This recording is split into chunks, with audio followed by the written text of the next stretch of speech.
Bonjour à tous et bienvenue dans cette nouvelle vidéo. Aujourd'hui on va revenir sur un test tout à fait basique que je faisais avant. Donc du coup je vais pas revenir sur des tests que je faisais où je faisais juste de base. Ouais, on va tester ci et ça. Non, on va partir sur des tests tout à fait basiques, voir si ça fonctionne et voir les soucis accompagnant les objets qui ont été jetés, ou s'ils ont été jetés juste parce qu'ils encombraient le grenier. D'ailleurs il faudrait que je commence à faire la vidéo sur Recalbox sur des PC où on pourrait voir un petit peu le matériel qu'on n'est pas obligé de dépenser pour un Raspberry si on a quelque chose qui traîne. Donc là, on va se pencher sur un test retour déchetterie, tout à fait basique. Donc je vais plus appeler ça test retour déchetterie, je vais appeler ça test parce que tous les éléments que j'ai, c'est soit des retours déchetterie ou soit des achats que j'ai fait. Mais bon, le peu d'achats que j'ai fait ces derniers mois, parce que ça s'est écoulé en plusieurs mois, donc il n'y a pas grand chose. Mais avant de venir à ces systèmes d'achat, je voulais revenir sur cette carte mère qu'on avait déjà vue dans un retour déchetterie. Elle fonctionnait, mais à l'heure actuelle, j'ai un souci avec le BIOS qui est là. C'est que j'étais obligé de le retirer pour enlever l'oxydation qu'il y avait sur les pattes. Et le souci, c'est qu'elle ne veut plus démarrer. Donc, alors, elle démarrait avec la RAM. Est-ce que je voulais essayer comme RAM? Je ne sais pas si j'en ai une à proximité. J'ai déjà le lecteur CD que je ne peux plus graver, mais il peut lire les disques. Ah, voilà, j'en ai une. Donc voilà, je voulais tester ces barrettes de RAM qui étaient du PC Gamer pour voir si vraiment ça fonctionnait, et j'avais pas vu la norme qui était ici qui prenait du 1333. J'en ai dans une tour PC que j'ai ramenée, donc je vais réessayer pour voir si c'est pas un souci. Sinon j'essaierai de voir si ça vient pas des broches. Peut-être qu'il y a une des broches qui fait pas contact avec le BIOS et qui fait comme quoi ça veut pas démarrer. Parce que elle démarre, mais juste que le ventirad il veut pas s'enclencher, que lui se met à chauffer, ces composants là se mettent à chauffer. Mais il y a rien quoi, le ventilo il tourne pas. Mais le processeur est détecté et tout. J'ai pas d'image. Mais bon, ça c'est pas trop problématique. Donc j'essaierai de voir ça à tête reposée. Donc c'était juste pour vous dire que comme quoi, cette carte mère je vais devoir la mettre de côté. Sinon si elle fonctionne pas, je récupérerai 2-3 condensateurs. Parce que tous les condensateurs qui sont ici fonctionnent. Et en plus sur certaines cartes mères je vais en avoir besoin. Donc je vais pouvoir les... Je vais les prendre hein, tout simplement. Et puis je vais les utiliser sur d'autres appareils. Et puis, bon, et puis voilà quoi.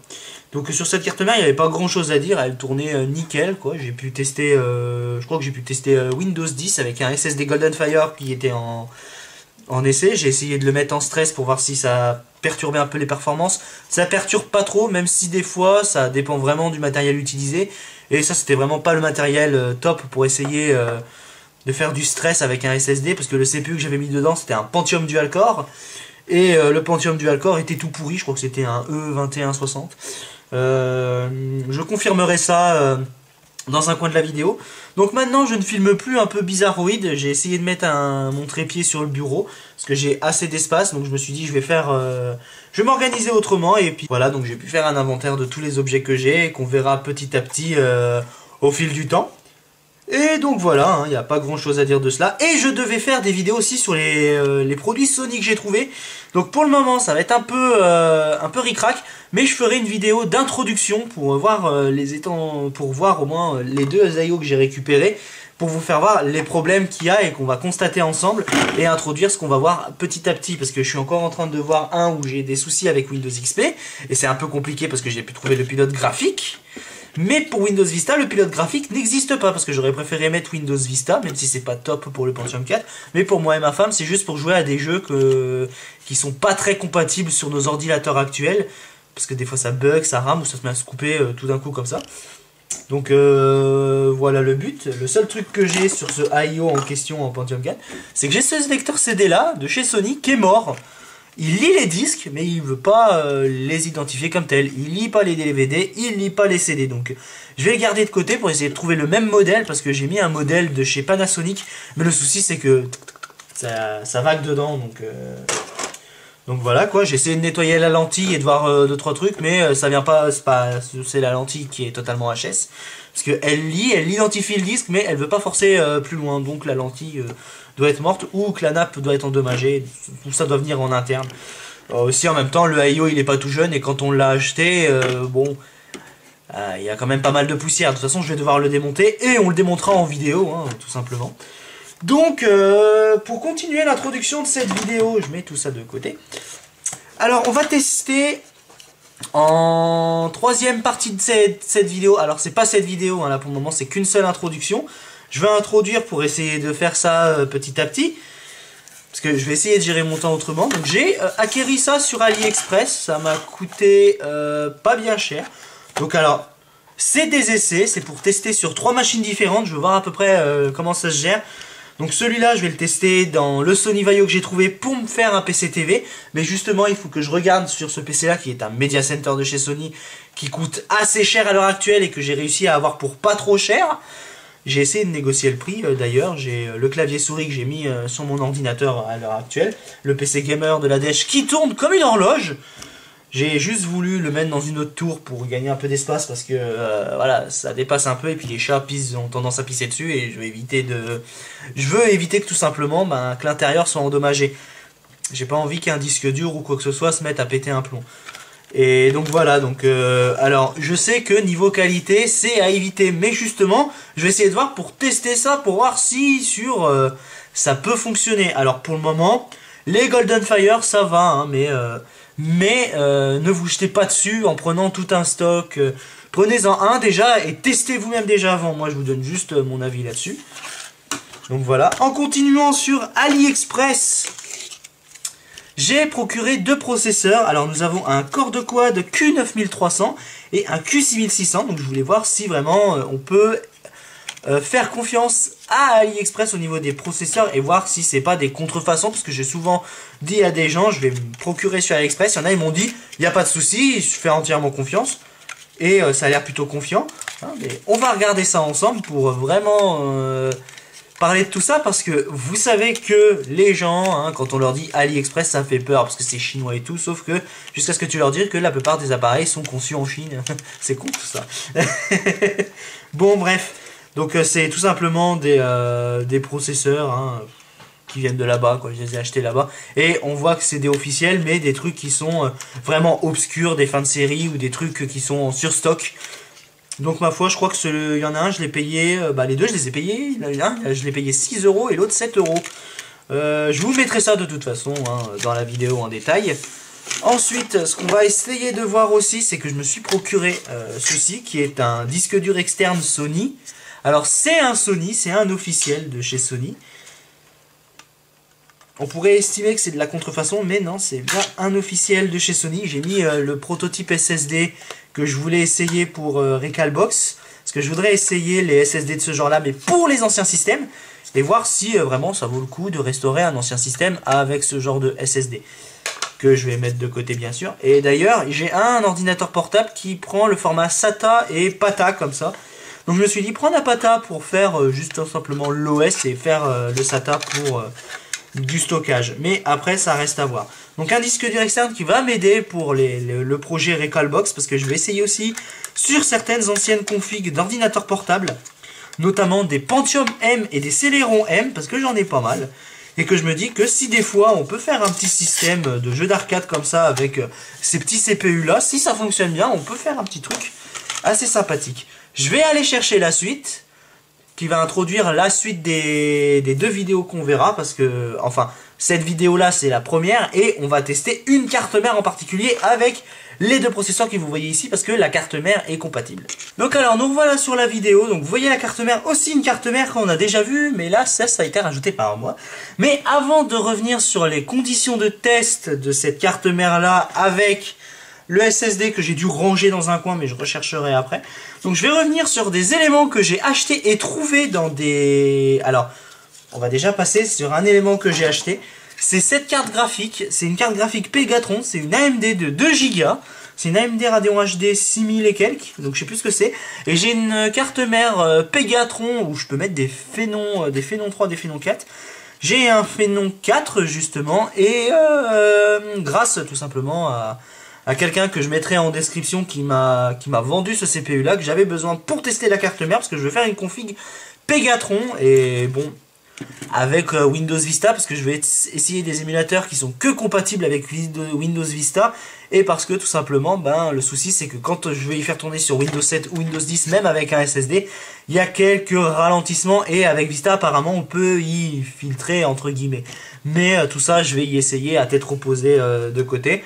Parce qu'il faut que je prépare tous les éléments. Et quand je fais une vidéo, j'aime bien préparer tout en avance. La vidéo que vous voyez ici a été préparée en avance. Parce que toutes les affaires ont été mises de côté et tout. Donc ça, c'est une carte graphique que j'ai achetée pour 15 € sur le Bon Coin. Elle fonctionne nickel. Je l'ai testée une semaine. Elle arrive même à passer les jeux super bien. Donc c'est pour ça que la Radeon HD 68 que j'avais mis dans le PC Gamer et que j'ai mis dans mon PC TV, je l'ai revendue. Je l'avais déjà acheté de base en occasion pour pas trop cher. Et je me suis procuré celle-ci parce que bon, je vais la mettre dans le Sony Vaio qu'on verra plus tard. Et donc voilà, hein, avec une config et puis si possible avec un petit corps de quad. Ça serait pas mal. Aussi, j'avais trouvé dans... Alors là, on va passer à Carrefour. Parce que je vais faire mes courses à Carrefour. Et des fois, je regarde dans l'espace recyclage qu'ils font dans le magasin. J'ai trouvé cette carte graphique qui est une carte graphique...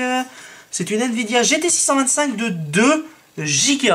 Elle a été jetée comme ça à l'intérieur et elle fonctionne nickel. Pas de soucis, pas de bug, rien du tout. Bon, c'est une de chez Asus.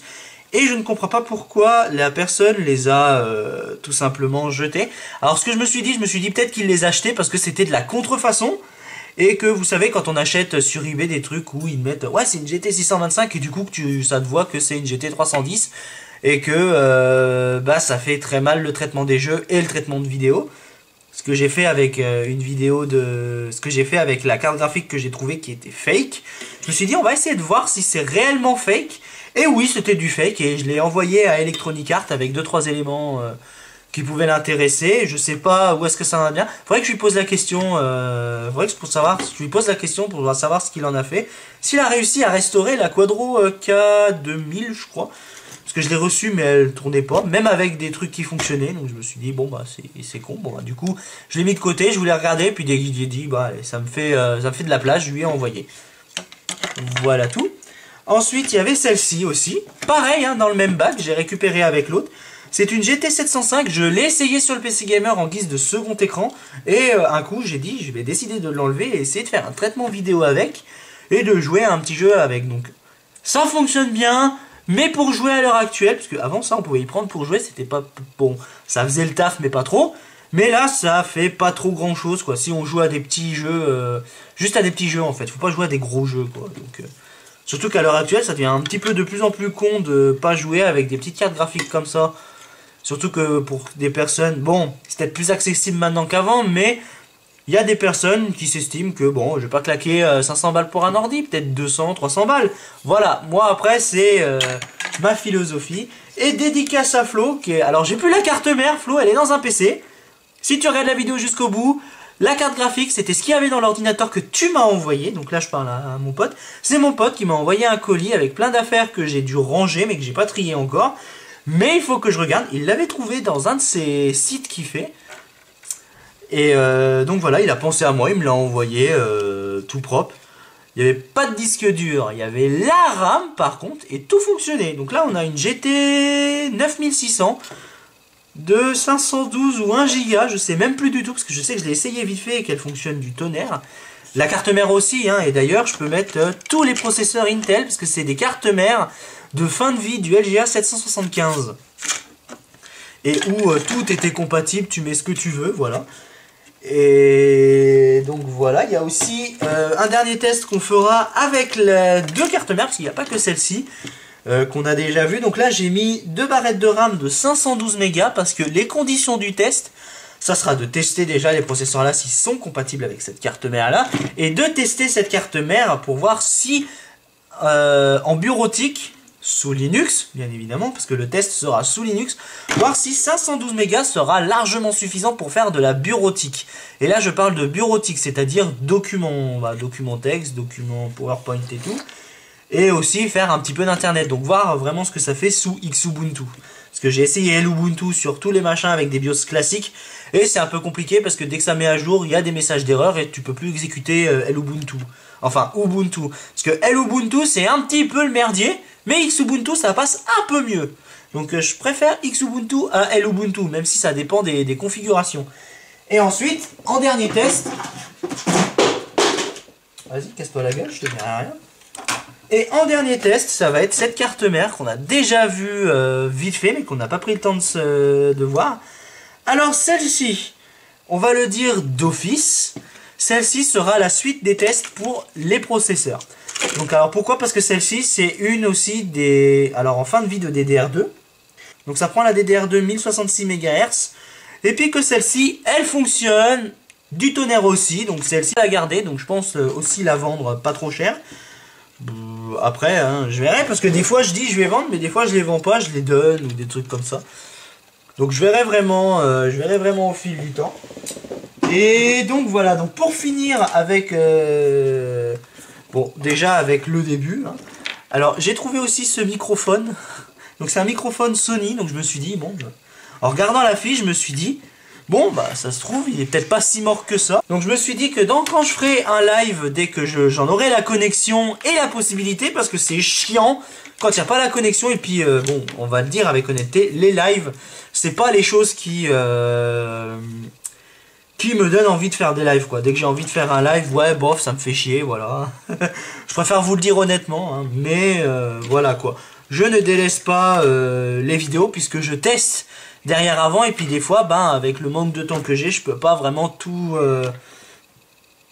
tester d'un coup et approfondir les tests pour vraiment voir si ça vaut le coup de faire la vidéo. Parce que si je fais la vidéo et dire oh ça fonctionne, on peut récupérer, puis que 2 jours après je vais voir pour essayer de lancer un logiciel et que la carte mère a décidé de plus démarrer, ben ça vaut vraiment pas le coup, quoi. Surtout qu'on peut voir si des fois ça peut venir d'un des composants ici. Mais là le but c'est vraiment de tester l'ordinateur et aussi de tester un SSD qu'on a déjà vu qui fonctionne aussi. Donc voilà, donc pour en revenir au PC Gamer, parce qu'il y en a, il y a une personne qui a dit que, mais je pense qu'il y en a beaucoup qui ont dû voir la vidéo et qui se sont dit, il a trouvé une bonne config. Je vais vous expliquer pourquoi le PC est coupé inopinément. La pâte thermique s'est asséchée et que le ventilo, le V8, le fameux V8, que j'ai retiré pour mettre, un ventirad un peu plus classique. Je lui ai mis un ventilo de chez Cooler Master qui est qui va dessus. Très clairement, et voilà quoi, ça venait tout simplement du ventilo, il faisait plus le taf. Donc voilà, maintenant ça me fait plaisir de retrouver un ordinateur qui tourne du tonnerre, et j'ai mis tout simplement le truc Intel parce que ça va me casser les couilles ce gros machin, hein, donc voilà. Si des fois une personne est intéressée de ce truc, bah je sais pas quoi en faire, hein, tout simplement, mais je le mets de côté, puis si des fois une personne a l'utilité, n'hésitez pas à m'en parler, hein. Après voilà quoi, c'est un V8, il fonctionne bien. J'ai juste mis un truc avec 3 fiches, donc faites attention, voilà. Après j'ai plus grand chose à dire là-dessus, donc pour les conditions du test, on va utiliser ce lecteur CD qu'on a déjà vu en vidéo, donc il fonctionne, il lit les disques, mais il ne grave pas. Mais c'est pas trop un problème, parce que celui-là je voulais le garder comme disque de lecture. Et voilà quoi, un disque de lecture comme ça, je vais y garder. Par contre, celui qui fonctionne de Sony Nacoptia, je l'ai mis dans mon PC Gamer parce que le Toshiba Samsung qui était d'origine, il me cassait les couilles, il voulait presque plus sortir, et ben ça m'a pété les burnes. Je l'ai retiré et j'ai mis un que j'ai depuis des années maintenant. Et c'est quand même pas dingue que c'est celui de mon premier PC que j'ai gardé. Je me demande comment j'ai fait pour le garder. Mais c'est vraiment celui de mon PC que j'ai, de mon tout premier PC que j'ai acheté il y a de belles lurettes, que j'ai gardé parce que celui-là, il fonctionnait et puis je voulais pas le jeter quand mon Dell avait rendu l'âme. Et vu comme à cette époque-là, bah, je bidouillais pas beaucoup et puis que je m'intéressais pas trop, bah voilà, après je me suis mis à m'y intéresser et au final c'est beaucoup plus intéressant qu'on ne le pense. Donc alors j'ai essayé de rechercher le SSD mais je l'ai pas trouvé, donc c'est le SSD de chez, comment il s'appelle ? C'est le SSD de chez OCZ que j'arrive pas à mettre la main. J'ai installé Xubuntu dessus et je voulais qu'on regarde ensemble, tu sais, pour vous savez, pour tester la carte mère, pour tester les CPU et voir ce que ça donne en bureautique. Et voilà quoi, rien de bien foufou. Et puis voilà quoi, j'avais pas réussi à mettre la main dessus, donc j'ai essayé de chercher tout ça et puis on testera la carte mère avec l'alimentation du shuttle qui a rendu l'âme et l'alimentation quant à elle, elle tourne du tonnerre. Donc voilà, j'espère que j'ai pas été trop long avec cette introduction, donc je pense que si. Et on se retrouve tout de suite pour les tests de cette carte mère et de l'autre accessoirement, si des fois on peut pas exécuter nos deux processeurs. Alors, avant de tester la carte mère, on va vérifier aussi si ces deux CPU sont compatibles. Alors j'ai pris une carte mère qui va 2 fois tout supporter, donc du coup je vais pas tester la 10 GB parce que j'ai un petit problème dessus. Je réglerai le problème moi plus tard. Et donc on va faire le premier test, déjà d'une, le test de la carte mère Asus P5 KPL avec ce SSD, le SSD Kodak et le SSD, le premier SSD qu'on va utiliser c'est le OCZ, justement parce que c'est celui qui vient de la déchetterie. Et là, dans celui-là, j'ai mis un 7300 en CPU, mais je vais changer, on va tester ces deux CPU là. Donc on va se retrouver tout de suite sur la carte mère et puis après on va démarrer tout ça. Donc alors nous voilà devant la carte mère du PC. Donc alors comme vous avez vu, j'ai bricolé ça vite fait. Donc on va utiliser la carte graphique en interne. Alors j'ai mis dedans un E7400 pour essayer la carte mère. J'ai mis 3 Go de RAM en DDR2. Donc alors on va commencer par le Q9300. Et puis après, on fera déjà un essai avec le... On va faire un essai avec le SSD, puis après on restera sur l'autre SSD, c'est-à-dire le SSD Kodak pour le CPU, mais je pense plutôt rester sur Linux. On met juste une petite pointe de... comme je viens de faire pour la pâte thermique. Et ensuite, on va utiliser des ventilos Intel basiques. Donc là. Donc alors, par contre, pour ce test-là, je vais lever un peu la carte mère parce que sinon ça va pas tenir. Et je vais en mettre que deux. Hein. Ça va tenir. Hop là. Et j'ai mis une alimentation. Je crois que c'est une FSP. Ouais, c'est une FSP de 250 watts. Donc j'ai pas mis vraiment du puissant. Là j'ai à l'instant de démarrer la carte mère. Donc on va voir ensemble que tout fonctionne correctement. Donc on voit que le CPU est détecté. Je vais éteindre la carte mère. Hop là. Voilà, normalement je pense que dans ces conditions que j'ai mis, c'est bon, mon clavier il est allumé. Je vais appuyer sur le bouton Tab pour pas qu'on voie le logo au démarrage. Donc c'est une Asus, hein, tout ce qui est le plus banal. Voilà. Et on voit ici que c'est précisé que c'est un Q9300 cadencé à 2,5 GHz. Nous avons comme quoi nous avons 3 Go de RAM. Et voilà. Donc hop, je vais laisser démarrer le SSD de chez OCZ. Alors le SSD OCZ il fonctionne parfaitement bien sous Linux, il n'y a pas vraiment de soucis, sous Windows aussi il n'y a pas vraiment de soucis. C'est que le souci avec la carte mère de gamer c'était le V8 où le ventilo était tout pourri. Il fonctionnait plus, il tournait plus, donc du coup j'ai mis un ventilo de chez Cooler Master. C'est un ventilo à 3 broches au lieu de 4 broches. Et on voit que ça a démarré sur le bureau de Xubuntu. J'ai installé ce qu'il fallait pour voir les infos, parce que c'est pas précisé, sous Linux. Donc là nous avons un Q9300, parce que l'autre c'est un Q6600. Donc voilà, on voit ici qu'on a la carte graphique, c'est une Intel G33 de la carte mère. Ça c'est le processeur. Donc on va faire un test CPU Blowfish. Hop là. On va attendre.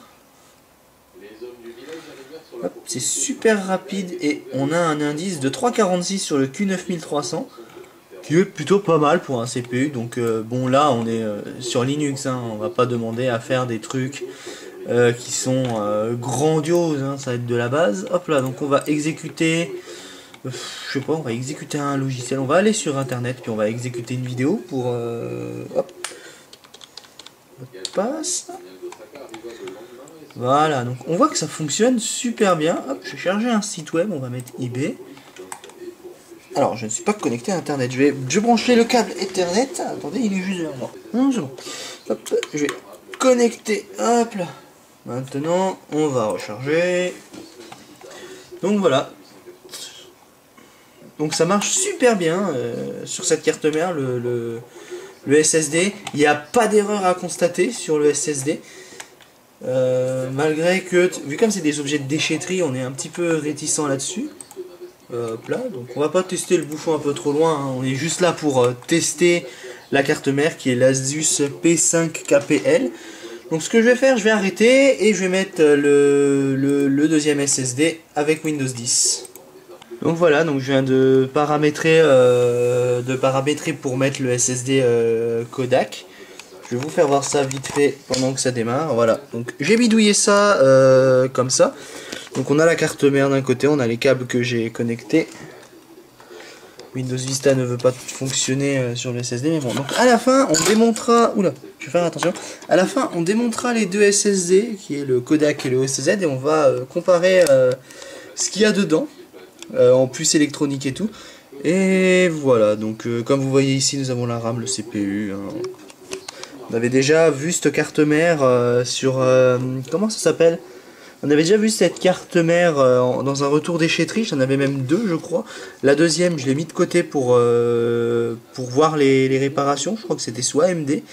Donc alors j'ai Windows 10 qui a planté au démarrage. Donc voilà, donc on va redémarrer puis on va voir ce que ça donne. Donc on se retrouve directement sur le bureau Windows une fois que tout est fait. Donc alors nous voilà sur le bureau Windows. À l'heure actuelle ça a démarré, ça a pris un peu plus de temps parce que j'étais obligé d'installer des logiciels que j'avais oublié d'installer. On va exécuter lui pour qu'on regarde si c'est pas un CPU fake. Parce que c'est noté comme quoi c'est un processeur, mais on ne sait jamais, je préfère prendre des distances avec ça. Mais c'est des processeurs qui, voilà, c'est bien un Intel Core de quad Q9300. Donc si vous êtes tenté pour avoir des CPU sur AliExpress, allez-y, y a pas de souci. Donc voilà, donc ce qu'on va faire, vu comme ici on a testé tout ça, hop, on va ouvrir le navigateur web pour que vous voyez comme quoi le Kodak, il est assez rapide au niveau du machin. Après sur la durée, je ne sais pas ce que ça vaut, mais de toute façon on y verra quand on aura démonté l'appareil. Hop, on va se connecter, je sais pas, non. Allez, on va aller sur AliExpress pour voir ce que ça donne sous W10, parce que c'est un site assez lourd.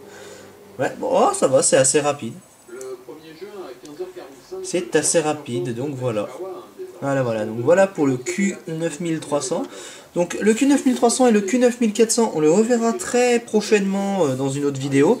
Donc là, ce que je vais faire, je vais connecter l'autre CPU, qui est le Q6600, et je reviens vers vous tout de suite. Donc maintenant, hop, que l'appareil est éteint, voilà. Je recadre pour qu'on puisse y voir. Voilà, hop.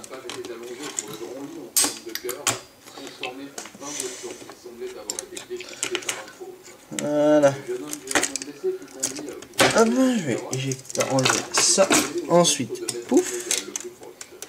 On va enlever notre Q9300 pour mettre le Q6600.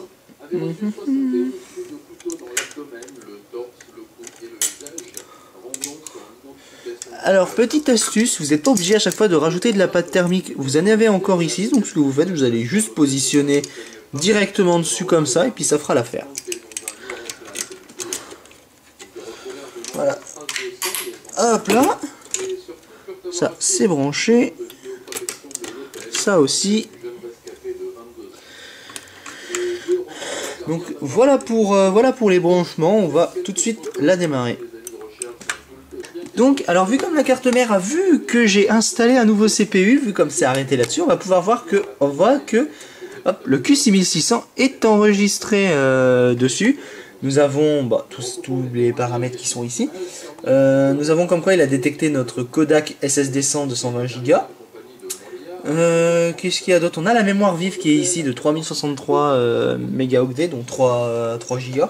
Je crois que la carte mère supporte 4 Go, mais j'ai pas d'autres barrettes de RAM de 2 Go, justement. Je crois que la 2 Go elle est dans dans un autre ordinateur, mais que j'ai laissé dans mon local où je stocke toutes les machines que je trouve à la déchetterie. Donc voilà, donc ce que je vais faire, hop, le PC, on va faire F2, hein, on va rester sur les paramètres de base. Hop, on va laisser Windows démarrer, puis on va voir ensemble après, voilà, le CPU.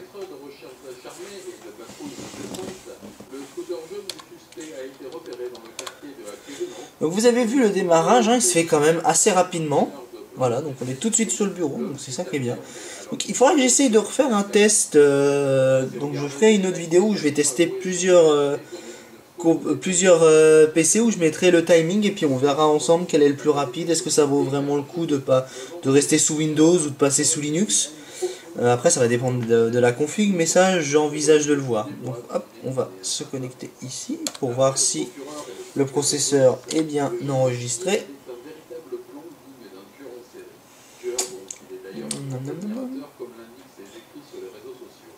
Donc voilà, donc nous sommes sur un Q6600. Bon, il nous a pas donné plus d'informations ici, donc je pense que le pilote n'est pas installé. Hop, toi, va-t'en, on verra plus tard. Donc voilà, hein, donc nous avons un corps de quad Q6600 à 65 nanomètres en socket 775. Donc voilà pour le test de la carte mère. Donc on voit que la carte mère elle fonctionne très très bien. Au niveau des ports PCI, j'ai testé une seule carte graphique, mais c'est un petit peu dommage parce que je peux pas tester d'autres cartes graphiques. Faut que je voie pour nettoyer les broches de mes cartes graphiques à l'alcool. Je vais m'en occuper dans la soirée. Et donc là voilà, hein, on a vu en détail ce qu'il y a. Hop, on va aller sur GPU-Z pour voir le processeur graphique de la machine. Pardon. Alors nous sommes sur un G31, G33. Donc est-ce qu'il a mis plus de détails? Donc on voit qu'on a OpenGL 1.4. Mais pas le reste, hein. Il n'y a pas d'OpenCL, il n'y a pas de Physics ou autre. Bon, il aurait pu choisir la technique Vulkan quand même. Bon, on a quand même OpenGL, donc c'est plutôt pas mal quand on veut faire un petit peu d'émulation. C'est pas les sensors. Est-ce qu'il y a plus de détails? Non, ça c'est pas de détails. Hop, on va aller dans paramètres. On va faire à l'ancienne, paramètres d'affichage, avancé. Hop. Donc c'est un GMA 3100. Donc c'est les fameuses cartes graphiques toutes pourries de chez Intel, hein, de toute façon. Chez Intel, on va pas s'attendre à de la grosse qualité en caractère de chipset vidéo. Donc nous avons 256 MO. Bon, ça c'est pour de l'affichage, hein, c'est vraiment la base de la base. Donc voilà pour cette carte mère. Donc nous avons une petite config sympa pour uniquement de la bureautique. Et voilà, donc c'est tout ce qu'il y avait à dire là-dessus. Donc ce qu'on va faire, on va se retrouver avec les deux SSD en démontage. Et puis après, on conclura la vidéo. Alors, avant... je vais serrer ça. Alors, avant d'attaquer sur les SSD, je voudrais qu'on regarde. Voici donc le premier CPU qu'on a mis, qui est le Core de Quad Q9300. Donc on voit que la pâte thermique ici, elle est bien dissipée par rapport à l'autre. Et bon, après, sur le refroidissement, ça peut impacter légèrement là-dessus, même si on fait pas de grosses choses là-dessus, ça va amplement. Mais si on veut faire vraiment des calculs intensifs avec ce genre de CPU là, faut vraiment mettre ça en pâte thermique pour que ça puisse au moins faire l'appui entre cette partie là du ventirad sur le processeur. Donc voilà, donc ici nous avons notre Q9300 et ici nous avons notre Q6600. Donc ce que je vais faire de ces deux CPU là, c'est que je vais les remettre dans leur boîte et les mettre de côté en attendant, parce qu'on va les essayer sur d'autres machines ainsi que ce CPU là, j'en aurais pas besoin. Hop là, parce que je vais vous faire voir, dans un des Vaio qu'on verra plus tard, il y avait ce genre de CPU là. Sur les 3 que j'ai 3 CPU comme ça. Donc voilà, hein, ça ira très très bien. Pour moi ça va très très bien, parce que je pourrais les mettre dans d'autres cartes mères. Donc je suis assez content. Et voilà, hein, après, comme vous voyez ici, j'ai d'autres CPU. J'ai d'autres CPU, là ici j'ai un Pentium 6500. Un corps de duo 6750. Et normalement j'avais un autre Pentium, je sais pas si c'est celui-là, mais je vais regarder. Il y a pas mal de pâte thermique dessus. Non, ça c'est le corps de duo 6600. Donc voilà, donc où il est passé? Ah, il est là. Et là j'ai un...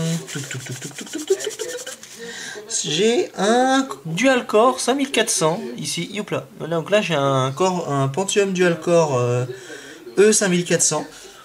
Hop là, donc j'ai tout ça en processeur. Ensuite, la prochaine fois, on verra un Phénon 3. Un Phénon 3, donc il est là. Donc on le verra sur une carte mère qu'on va essayer. Et je recherche un Phénon 2. Donc je vais regarder dans mes affaires.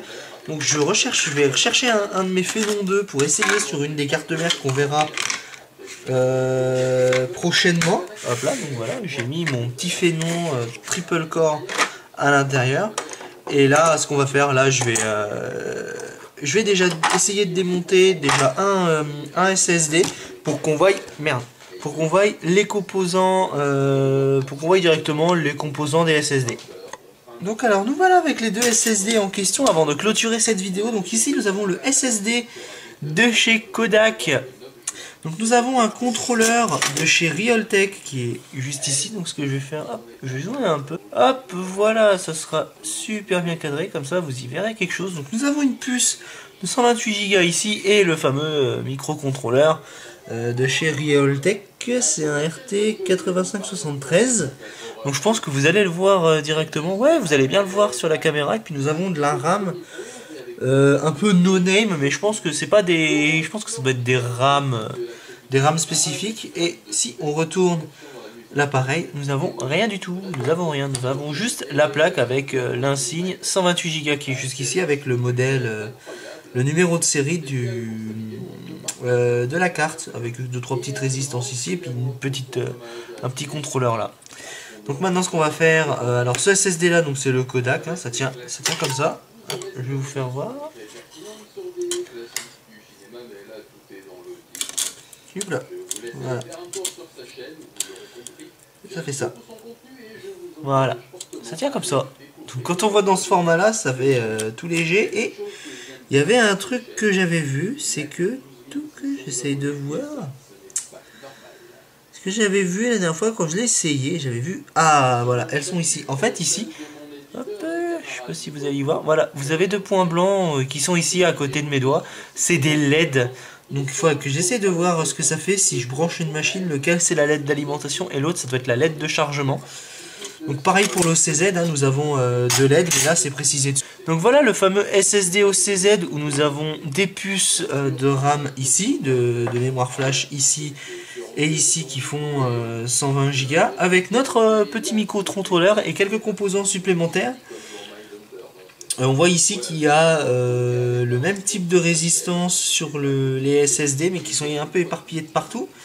Et ici nous avons les fameuses LED que je disais par rapport au Kodak, mais là ils te mettent Power et FLT, donc chargement. Et donc voilà, hein. On voit que ici c'est bien, c'est superposé les unes sur les autres, mais de côté opposé. Alors il n'y a qu'une puce, hein, parce qu'il y en a qui sont superposées une au-dessus des autres. Mais là, ce sont vraiment, il y en a une en haut et une en bas de la plaque PCB. Nous avons un microcontrôleur de chez SendForce. Hop, donc c'est un composant que je vois que très récemment. Donc je ne connais pas tous les composants. Mais voilà quoi, nous avons le modèle ici. Nous avons le PCB là avec le logo OCZ, voilà.